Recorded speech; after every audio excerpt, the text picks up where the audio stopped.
ഭുവനേഷിന്റെ പ്രൊഫഷനെ കുറിച്ച് സോഷ്യൽ മീഡിയയിൽ വലിയ പ്രചാരണങ്ങൾ നടക്കുന്നുണ്ടെന്നും നടനാണോ അതോ മറ്റ് എന്തെങ്കിലും മേഖലയാണോ എന്നുള്ളത് വഴിയെ വ്ലോഗിലൂടെ വ്യക്തമാക്കുമെന്നും അനുമോൾ പറഞ്ഞു. കൂടാതെ വരാനിരിക്കുന്ന വീഡിയോകളിൽ എല്ലാവരെയും ഞെട്ടിക്കുന്ന ഒരു വലിയ സർപ്രൈസ് കൂടി കാത്തുവച്ചിട്ടുണ്ടെന്നും താരം പറയുന്നു. ഭുവന്റെ പ്രൊഫഷൻ എന്താണെന്നുള്ളത് ഇതുവരെ കാണിച്ചിട്ടില്ലല്ലോ, അതൊക്കെ ഞാൻ വഴിയെ കാണിച്ചു തരാം. ഒരുപാട് പേരുടെ തെറ്റിദ്ധാരണയൊക്കെ ഉണ്ട്, അതൊക്കെ മാറ്റിത്തരാം. വേറെന്താ, പിന്നെ ഭുവന്റെ വീട്ടിൽ ആരൊക്കെയുണ്ട്, എവിടെയാണ് സ്ഥലം, അതൊക്കെ ഞാൻ പതിയെ എൻ്റെ വ്ളോഗിൽ ഞാൻ കാണിക്കാം കേട്ടോ. അപ്പോൾ ഇനി അങ്ങോട്ട് ഫുൾ കാണിക്കാൻ പോകുന്നത് എല്ലാം കല്യാണ വിശേഷങ്ങളും ഹൽദി മെഹന്തി പ്രീ വെഡിങ് വിശേഷങ്ങളും ഒക്കെയാണ്. അതൊക്കെ നമ്മൾ നേരത്തെ ഷൂട്ട് ചെയ്തു വെച്ചു.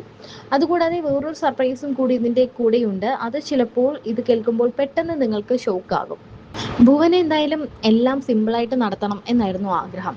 ഗുരുവായൂർ അമ്പലത്തിൽ വെച്ച് കല്യാണം അത് മതി എന്ന് പറഞ്ഞ ആളാണ്. പക്ഷേ താൻ പറഞ്ഞു, ഇല്ല, കല്യാണം ഒന്നേ ഉള്ളൂ ഭുവ, എൻ്റെ ഏറ്റവും വലിയ ഡ്രീമാണ് എനിക്ക് കല്യാണം നടത്തണം, ഇതുപോലെ വലിയ ഗ്രാൻഡ് ആയിട്ട് നടത്തണം, ഇതുപോലെ കുറച്ച് ആൾക്കാരെ വിളിക്കുന്നുണ്ടെങ്കിൽ പോലും എല്ലാ ഫംഗ്ഷനും വെക്കണം എന്നൊക്കെ തൻ്റെ ഏറ്റവും വലിയ ഡ്രീമാണ് കേട്ടോ എന്ന് പറഞ്ഞുകൊണ്ടാണ് ഭുവനെ നിർബന്ധിച്ചാണ് അനുമോൾ എല്ലാ വിവാഹത്തിലും എത്തിച്ചത്.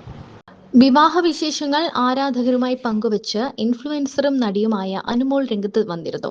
തന്റെ വിവാഹം കഴിഞ്ഞ് ഏതാനും മണിക്കൂറുകൾക്കുള്ളിൽ തന്നെയാണ് അനുമോൾ ഈ വിശേഷങ്ങളെല്ലാം തന്നെ പങ്കുവച്ചുകൊണ്ട് രംഗത്ത് വന്നത്. ഭർത്താവ് ഭുവനേഷുമൊത്തുള്ള രസകരമായ അനുഭവങ്ങളും വിവാഹ ചടങ്ങുകളുടെ വിവരങ്ങളുമാണ് അനുമോൾ തന്റെ യൂട്യൂബ് ചാനലിൽ പങ്കുവച്ച വീഡിയോയിലൂടെ തുറന്നു പറഞ്ഞത്. ഗുരുവായൂരിൽ വെച്ച് നടന്ന പ്രധാന ചടങ്ങുകൾക്ക് ശേഷം നടന്ന ഡെസ്റ്റിനേഷൻ വെഡിങ്ങിന്റെ വിശേഷങ്ങളാണ് ഇരുവരും പങ്കുവച്ചത്. കുടുംബാംഗങ്ങളും അടുത്ത സുഹൃത്തുക്കളും അടക്കം 100ഓളം പേർ മാത്രമാണ് ചടങ്ങിൽ പങ്കെടുത്തത്. മറ്റുള്ളവർക്കായി ഒരു വലിയ റിസപ്ഷനും ഒരുക്കിയിരുന്നു. വിവാഹത്തിനായുള്ള വസ്ത്രങ്ങളും ഔട്ട്ഫിറ്റുകളും തിരഞ്ഞെടുക്കുന്നതിൽ പൂർണ്ണ സ്വാതന്ത്ര്യവും ചുമതലയും അനുമോൾക്ക് തന്നെയായിരുന്നു. അളവുകൾ മാത്രം നൽകിയ ഭുവനേഷിനായി എല്ലാ വസ്ത്രങ്ങളും സർപ്രൈസായി അനുമോൾ തന്നെയാണ് പ്ലാൻ ചെയ്തത്. തനിക്കായി ഒരുക്കിയ കോസ്റ്റ്യൂമുകളും ഡിസൈനുകളും ഏറെ ഇഷ്ടപ്പെട്ടതായി ഭുവനേഷും വ്യക്തമാക്കി. വിവാഹം കഴിഞ്ഞ സന്തോഷത്തോടെ ഭുവന്റെ അരികിലിരിക്കുന്ന അനുവിന്റെ വീഡിയോയും പിന്നെ അനുവിനൊപ്പമുള്ള ഒരു ചിത്രവുമൊക്കെ ഭുവൻ പങ്കുവച്ചിരുന്നു. സ്വന്തം സോഷ്യൽ മീഡിയയിൽ അനുവിനെ ഉൾപ്പെടുത്തിക്കൊണ്ട് ഭുവൻ അപ്ഡേഷൻസ് എല്ലാം തുടങ്ങിക്കഴിഞ്ഞു. അമ്മയോടൊപ്പം വന്ന് നിൽക്കുന്ന, ഗുരുവായൂർ അമ്പലത്തിൽ നിൽക്കുന്ന ഒരു പാവം ചെക്കനായിട്ടാണ് നമ്മൾ എല്ലാവരും ഭുവനെ കണ്ടത്.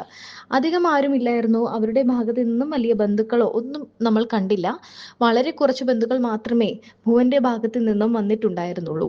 ഭുവനെക്കുറിച്ചും അനുവിനെക്കുറിച്ചും വലിയ ചർച്ചകളാണ് നടന്നത്. ശരിക്കും ഭുവനാണ് വരൻ എന്നറിഞ്ഞതോടെ, ഈ വീഡിയോയൊക്കെ വന്നതോടെ, ഇത് ആരാണ് ഈ പയ്യൻ, ഈ ചുള്ളൻ ചെറുക്കൻ ആരാണ്, നമ്മൾ ആരും ഇതുവരെ കണ്ടിട്ടില്ലല്ലോ എന്നാണ് എല്ലാവരും ചോദിച്ചത്. ശരിക്കും പറഞ്ഞാൽ ഭുവനെക്കുറിച്ചുള്ള കൂടുതൽ വിവരങ്ങളൊന്നും തന്നെ അനുവും പുറത്തുവിട്ടില്ല. ഭുവൻ നടനാണ്. കോമഡി കുക്കിംഗ് എന്ന് പറയുന്ന തമിഴിൽ ഒരു പരിപാടിയിൽ അനു മുന്ന് പങ്കെടുത്തിട്ടുണ്ട്. ആ പരിപാടിയിൽ വെച്ചിട്ടാണ് ഇവർ പരിചയപ്പെടുന്നതൊക്കെയാണ് പുറത്തു വരുന്ന റിപ്പോർട്ടുകൾ.